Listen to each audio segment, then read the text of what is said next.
대통령실 압수수색까지 시도받은 상황에서 지금 윤석열 대통령은 무슨 생각을 하고 있을까? 이게 제일 궁금합니다. 하야보다는 탄핵돼서 법적으로 다퉈보겠다는 생각이 강한 걸로 지금 전해지고 있습니다. 김영주 의원님. 네.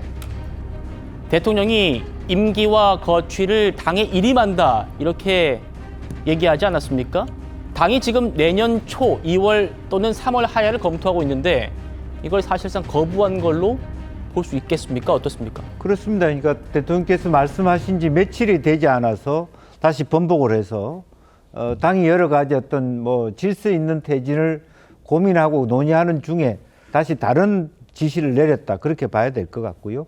또 거기에 따라서 내일 아마 원내대표 선거 이후에 대통령의 나름대로 어떤 탄핵을 선택한다라는 것을 어떻게 당에서 받아 안을 것인가, 새로운 원내대표가 이제 그런 것과 한동훈 대표가 그게 어떻게 응할 것이냐, 이제 그런 것이 논점이 될 것이라고 봅니다. 그런데 과거에 돌이켜 봤을 때 박근혜 전 대통령께서도 탄핵 심판에 있어서 본인이 기각될 것을 거의 확신했다고 했거든요. 그것은 왜냐하면 본인이 그만큼 많은 사람을 헌재 재판관으로 추인했다라는 자신감, 또 지금 계산해 봤을 때 누구는 우리 편인데 이런 어떤 막연한 그야말로 강에 떠내려가도 지푸라기라도 건지는 그런 심정일 겁니다. 그래서 내가 뭘 잘못했는데 충분히 나의 정당성이 있다라는 마음이 있기 때문에 여전히 하야하기보다는 헌재에서 한번 다퉈보겠다. 이제 그런 차원도 있는 것 같고, 또 하나는 실제로 바로 하야했을 때 2개월 뒤에 3개월 뒤에 대선을 치르는 것보다는 최소한 헌재와 다투면 6개월 플러스 2개월, 즉 한 8개월 뒤에 대선을 치른다라고 하는 정치공학적 계산도 깔려 있을 수 있다라는 생각에서 아마 그러한 선택들이 나오고 있지 않나, 그렇게 보여집니다. 예. 윤석열 대통령 스스로 검찰총장까지 지낸 법조인입니다. 그렇기 때문에 헌법재판소로 끌고 간다면 승산이 있다라는 생각을 기본적으로 하는 것 같습니다. 이른바 내란 혐의는요, 헌법적으로나 형법적으로 문제가 없다, 이런 입장을 지금 윤석열 대통령이 고수하고 있는 걸로 전해지고 있는데요. 국민의힘에서도 비슷한 목소리가 나오고 있습니다. 들어보시죠. 내란죄가 인정되기 위해서는 대한민국 영토의 전부 또는 일부에서 국가 권력을 배제하거나 국헌을 문란하게 할 목적으로 폭동을 일으킨 경우에 해당돼야 합니다. 과연 이것이 내란죄냐? 이 부분은 우리가 좀 신중하게 접근을 해야 된다고 생각을 합니다. 역사에 남는 질문. 조용히 하세요. 역사에 남는 질문. 조용히 하세요. 아무리 그래도 법적 절차를 지켜야 되고 부끄럽지 않으려면 제대로 헌법과 법률에 의해서 적용을 하고 해야 됩니다. 대통령의 권한 행사에 있어서 위헌성이 있다고 하더라도 그 권한 행사를 곧바로 폭동이라고 볼 수 없는 그 권한 행사를 곧바로 폭동이라고 볼 수는 없다. 이런 해석도 할 여지가 있다는 것입니다. 지금 헌법 지금 제가 질의하고 있어요. 자, 지금 보세요.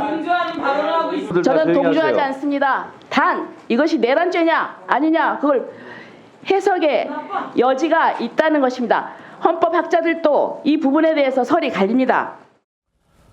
자, 윤석열 대통령은요, 조배수 의원이 지적하고 있는 저 지점, 헌법학계 일각에서 제기하고 있는 저 주장들을 헌법재판관들에게 주장할 걸로 보입니다. 같이 보시죠. 헌법학자 이인호 교수의 설명입니다. 아마 윤석열 대통령과 변호인은 헌법재판소로 가게 된다면 이런 점들을 부각할 걸로 전망됩니다. 첫 번째가 개헌발동의 배경입니다.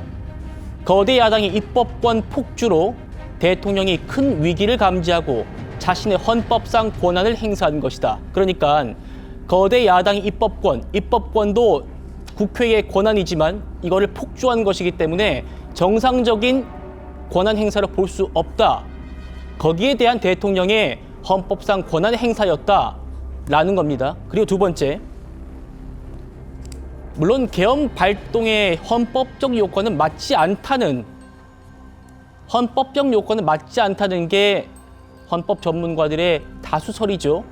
계엄 발동 요건 이거는 충족하기 어려운 게 맞다라는 겁니다. 그럼에도 불구하고 다음이요. 이거는 폭동에 해당하지 않는다는 겁니다.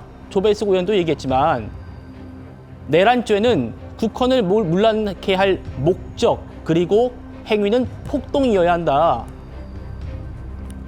설령 그 위헌성이 있더라도 대통령의 권한 행사가 위헌적이더라도 그걸 폭동이라고 볼 수 없기 때문에 내란죄는 성립되지 않는다라는 주장입니다. 오늘 윤상현 의원도요. 이런 취지로 얘기를 했더라고요. 만나보시죠. 형법상 내란죄 구성 요건이 뭡니까? 첫째, 국토 참전이 있어야 되고, 둘째, 국헌 문란이 있어야 됩니다. 예. 국토 참전 어떻게 생각하십니까? 이번에는 그 상황은 아니라고 생각합니다. 헌법과 법률의 절차에 의하지 않고 헌법과 예. 법률의 기능을 소멸시키는 거, 그게 국헌 문란 하나고요. 또 하나는 헌법 기관을 강압에 의해서 전복시키고 권능 행사를 불가능하게 하는 게 두 번째입니다. 이거에 정확하게 맞습니까? 법 조문에 그렇게 되어 있습니다. 1997년 대법원 판례를 보면은 비상계엄은 고도의 정치행위 통치행위로 보고 있습니다. 알고 계십니까? 자, 김기현 부대변인님 어떻게 들리십니까? 대통령이 지난주 토요일 담화에서 계엄에 대해서 뭐 길게 설명은 안 했지만 그 부분에 대해서 절박함 그런 쪽으로 좀 표현한 부분이 있습니다. 현재 상황을 국가 비상 상태라고 규정을 하고 결국 그 원인이 어디 있나 보면 야당에 어떻게 보면 끊임없는 20여 차례 있는 탄핵, 특검, 그다음에 감행 예산, 소위 말해서 발목을 잡는 걸 넘어서 발목을 부러뜨리고 결국은 윤석열 정부를 마비시키는 거 아니냐. 그렇다면 계엄 발동 요건으로서의 국가 비상 상태라는 그 부분에 대해서 계속 주장을 할 것 같고요. 두 번째는 결국은 폭동이란 부분 아닙니까? 그러니까 권한 행사의 위법성은 있지만 그게 네. 위법성과 폭동을 등치시킬 수는 그렇죠. 없다. 이 부분에 대해서 계속 강조를 할 것 같은데 사실 이 부분에 있어서는 헌법학자나 아니면 법률가 측에서 뭐 이견이 있는 건 맞습니다. 하지만 무엇보다도 사람들이 그날의 상황을 TV로 다 지켜봤을 때 국헌 문란이라고 하면 결국은 국회는 원래 계엄법상 포함이 되지 않는데도 불구하고 어떻게 보면 대통령의 권한이라 할 수 있겠죠. 저도 개인적으로 지금의 야당의 무법적인 그 폭주에 대해서 비판을 하지만 그렇다고 해서 대통령이 계엄을 할 수 있느냐 부분은 조금 달리 생각합니다. 네. 특히나 뭐냐면 대통령의 권한인 어떤 계엄 발동권이 있다면 그거를 국회에서 뭔가 견줄 수 있는 계엄을 해제할 수 있는 상황이 있는데 이 부분에 있어서 대통령과 계엄 실제 상황에 있을 때 뭔가 국회의 그런 사정, 국회가 계엄을 해제하고자 하는 그런 것들을 방해했다면 이 부분에 있어서는 위헌이 되지 않을까 그런 상황이 있기 때문에 네. 핵심은 이 부분이 될 것 같습니다.